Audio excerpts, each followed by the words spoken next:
Hi, I'm Ash and welcome to this review of the Ozone Flow.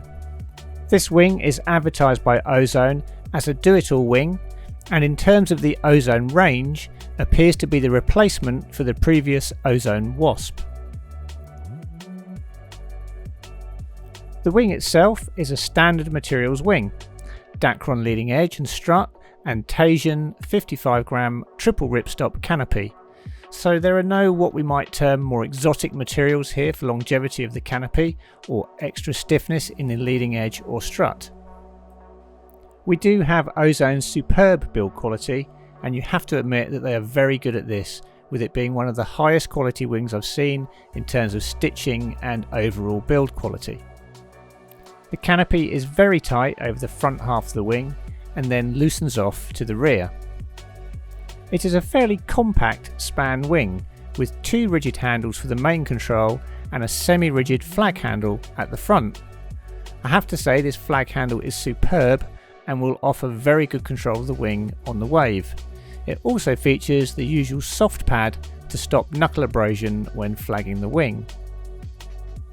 We have two triangular windows and they provide a minimal amount of visibility, but they are at least positioned that you can see something through them, although not much.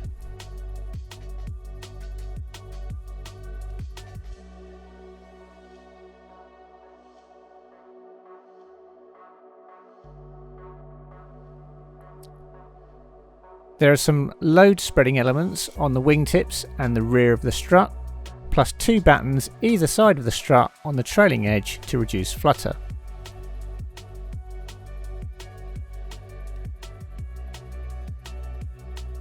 The wing itself is really quite settled in the flag position.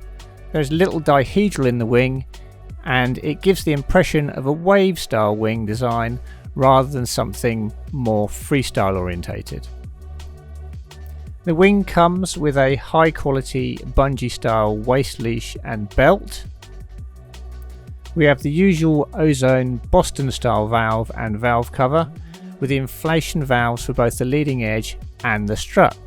So no one pump system here or any linking hoses between leading edge and strut. The handles are sewn into the strut and feature a pistol grip and also a soft buffer to protect your board on the front of the forward handle. The handle itself has like a smooth rubberized feel to it and is very slightly narrower to grip than the DuoTone unit, for example. The handles will certainly be an okay size to use with gloves in winter. There are no harness line attachment points, you just strap your harness lines directly to the handles. The whole wing has a compact wing type design to it, lower aspect than some wings, or reduced span but longer strut if you don't understand what lower aspect means. Inflation pressures are 7 psi for the leading edge and 8 psi for the strut. Okay, let's move on to the review. And if you've watched one of my reviews before, you'll know that they follow a structure, and that structure is pumping onto foil, pump technique, low end and high end, stability, balance between the hands, gust handling, jibes, advanced jibes, tacks, jumps, flagging out, speed, and then an overall summary. So let's get into it with pumping onto foil. The Flow has quite thick wingtips, so this makes the wing quite stiff. So when there is ample wind and you have good pressure in the wing, it is a relatively simple pump onto foil. There's no real technique to it, it's just a normal cadence pump of the wing and work through the board with your legs in time to the pump. The wing generates power well and it's relatively drama free. However, in very light wind, this all falls apart. And actually this is one of the biggest issues that this wing has. If you only have light pressure in the wing, then trying to generate power just doesn't work. The wingtips don't flex and rebound to help you generate a good pump technique, and it just feels like you're holding a big stiff door with no give in it. So whilst this wing does have a reasonable low end and an ability to pump onto foil, it requires good pressure in the wing to access that capability. Other wings are much better at working with you to generate power when you only have a very light pressure in the wing to work with. If we look at the high end, then this is actually very good, and this wing has very good control and balance when you start to run overpowered. In terms of stability, the Flow has excellent control and is one of the most stable wings I've used. It is just exceptionally well mannered and balanced and has a very locked in feel with no nervousness. The balance between the hands is perfect, and this, if anything, is one of the strengths of the wing. It's just superbly balanced, locked in and easy to manage. It handles gusts beautifully and is super stable and no stress when cruising. You can see from me one-handing the wing here that it just doesn't move and never feels like it's going to pull me off balance. If we move on to jibes, then the Flow is certainly not a difficult wing to jibe. It's actually very smooth and compliant through the jibe. The only thing I would say is it just feels a little tail heavy in jibes. If you've ever used a lighter wing like the Slick or Supernatural, then you really notice this when you use a heavier wing. It just feels less playful.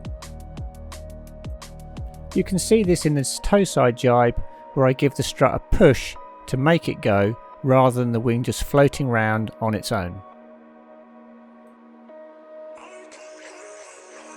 If we move on to race jibes and Heineken jibes, or your more advanced jibes, then again the Flow does very well here and is extremely compliant and predictable and easy to use in these types of jibes.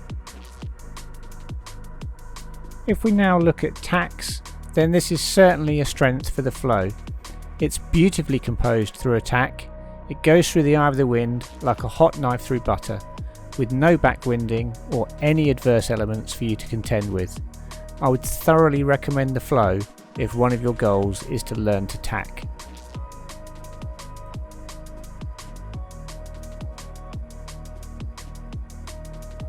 I don't have any footage for jumps, and this is a consequence of two things. One was we didn't get any particularly strong winds suitable for doing nice jumps whilst I had the Flow. But I did try some on days I didn't run the camera, and I just didn't feel this was something the Flow was good at. It certainly can do jumps, but I didn't get that express elevator feel you get when you're on a good jumping wing. I also didn't get any footage of the Flow in a flagged out scenario, again where I say we need really strong winds for the swell to come up, and we didn't get that on the days when I was testing. However, I do happen to know that the Flow is actually very good at flagging out and is designed to be a wave wing, so you would expect that it would be good at flagging out and being controlled in the flagged out position. And that's certainly evident on the beach when you just hold the wing in the wind. It doesn't move around and it feels very stable and controlled. Lastly, we come on to speed, and this isn't really what this wing is designed for. It has an average turn of speed, and really that's all there is to say about it. I would actually add to that when you're overpowered and you're going as fast as this wing will go, it still maintains its composure just as much as it does when you're just cruising. So there is that. So what are my overall thoughts and summary for this wing? Well, the pros are that it has good freeride performance and it has good wave performance because primarily it is a wave wing. It would suit all riders from beginner to expert, mainly because it's a very locked in and easy to use wing, and the experts will appreciate the fact that it is great at tacks and is a very well balanced wing overall. In terms of cons, it's only made of standard materials, Dacron and triple ripstop, and therefore there is a little bit of a question mark there over longevity. The other con is the lackluster, very light wind performance. In terms of price, it's £1,065 in the UK, which if I convert that to euros and dollars is €1270 or $1390. The pricing is based on the 5 metre that we had on test.